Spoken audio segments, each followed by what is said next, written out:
አማራ ክልል የብልጽግና መንግስት የፈጠረውን ኢንዱስትሪ በየትኛውም ዘመን አግኝቷል። በወሬና በመናምን ስለተደባበቀ እንዳትሸወዱ። እውነታው እሱ ነው። ሁለተኛ መንገድ ከፍተኛ የመንገድ ችግር ነበር አማራ ክልል። ከፍተኛ ጥረት ተደርጓል። እንግዲህ ሁሉ ተሟልቷል ብዬ ባላስብም ከፍተኛ ጥረት ተደርጓል። ለምሳሌ ባህር ዳር እርሶ እንደሚያውቁት እኛ አልመረጠንም።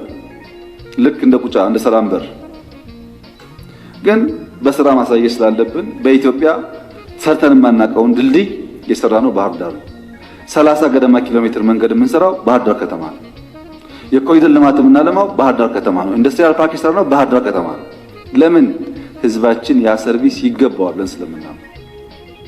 አሁን ፋሲል እኮ ቀንና ማታ ይገነባል። ከፋሲል ቀጥሎ ያለው ቤት አደባባይ እኮ የኛ ቤት አደባባይ መስቀል አደባባይ፣ ይሄን መስቀል አደባባይ በሚያክል መንገድ የተገነባ ነው ያለው።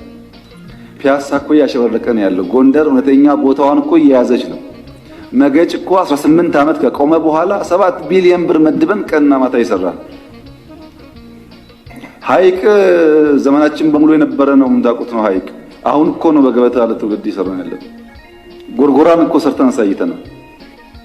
በኢትዮጵያ ታሪክ ውስጥ ልማት ፋሲል ግንብን ማዳበሪያ በየቀበሌ ማድረስን በወታደር እያጀበ የሚሰራ መንግስት እኮ ነው። እንዴት አሳሪ መንግስት ይባላል?